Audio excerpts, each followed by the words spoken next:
Zbirka priča o grehu. Priča 4. Šta je greh? Grijeh nije u stvari ono što mi mislimo da jeste. Mi obično mislimo o grehu kao o kršenju pravila, nemoralan čin koji se smatra prestupom protiv božanskog zakona. To kaže Wikipedija. I mnogi ljudi doživljavaju grijeh kao dugačak spisak sa pravilima šta smijemo, a šta ne smemo da radimo. I ako uradimo nešto pogrešno, bit ćemo kažnjeni. Ali bit će da je grijeh ipak nešto malo drugačije nego to. U ranom hrišćanstvu za reč grijeh korišćena je grčka reč amartija, koja se koristila u streličarskom sportu i značila je promašaj mete, cilja. Grijeh je dakle, a tako ga i crkva vidi, jedna vrsta pada, to jest promašaj našeg cilja. A šta je cilj za nas hrišćane? Odgovor na to pitanje zavisi od toga kako mi pristupamo Bogu. Da li kao robovi, sluge ili deca. Blaženi Teofilakt je govorio da postoje 3 tipa ljudi koji se spasavaju. Prvi liče na robove koji čine dobro jer se boje suda, drugi liče na plaćene najamnike koji žudno služe Bogu radi nagrade, koji pripadaju trećoj vrsti ljudi, to jest oni koji su kao sinovi, oni drže zapovesti Božje iz ljubavi prema njemu. Mi pristupamo Bogu kao robovi onda kada je naša glavna motivacija da izbegnemo pakao. Mi se približavamo Bogu kao sluge onda kada je naš glavni cilj ulazak u raj. I najzad mi pristupamo Bogu kao njegova deca kada je naša glavna motivacija ljubav. Da li to onda znači da pravila nisu važna?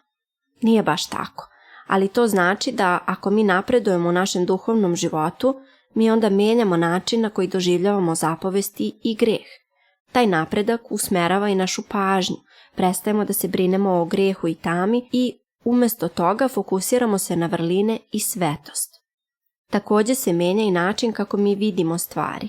Dakle, kad pristupamo Bogu kao robovi, mi smo mu poslušni kako ne bismo bili kažnjeni. Kad pređemo od razmišljanja robova do razmišljanja slugu, to ne znači da smo prestali da se plašimo.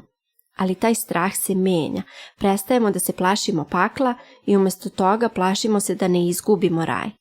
Negativna vrsta straha koja nas sputava od pakla postaje pozitivna vrsta straha koji nas vuče ka nebu prema našoj nagradi. A kada uznapredujemo još više, kada prestanemo da razmišljamo kao sluge i počnemo da razmišljamo kao deca, to opet ne znači da prestajemo da želimo nagradu, ali nagrada je drugačija. Mi nismo toliko zainteresovani za raj, za nagradu, za stvari, mi smo zainteresovani za Boga, njega samoga, koga volimo, želimo da budemo blizu njega, želimo da mu se približimo. On je jedino što je važno. Mi se još uvijek brinemo o posljedicama naših grehova, ali to nije strah od kazne. To je strah da najvažniji odnos u našem životu ne bude oštećen. Mi smo u strahu ne zato što se plašimo Boga, već zato što se bojimo da živimo bez njega. Tako žive svetitelji, a tako možemo također i mi da živimo. Jedan svetitelj naših dana, sveti Porfirije Kavsokalivit, je primjer ovoga. U knjizi Podvižnik ljubavi zapisan je njegov razgovor pred kraj njegovog života. On priča o tome šta očekuje da će se desiti s njim kada umre. Priznao je da je zabrinut zbog svojih grehova, ali se plašio da kad susretne Boga, da mu Bog ne kaže da on tamo ne pripada. I veliki starac je imao nešto vrlo jednostavno i veoma moćno kao odgovor na to. Da, ja nisam dostojan, Gospode, da budem ovde.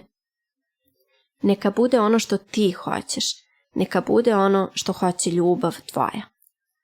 Sveti Porfirije je bio dovoljno smiren i svestan svih svojih sagrešenja, ali on nije bio uplašen od kazne, on je samo želeo da bude blizu Boga, da se potpuno preda njegovoj volji. On je prihvatio Božji poziv i pristupio mu kao dete, ali to ne znači da su greh i pravila bili nebitni u njegovom životu.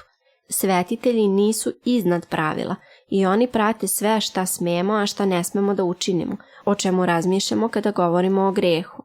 Samo što su svetitelji Božji previše zaokupljeni time da postanu njegova deca, previše zaokupljeni ljubavlju prema Bogu da bi to primetili. Zato približimo se i mi Bogu, našem Ocu, kao njegova ljubljena deca.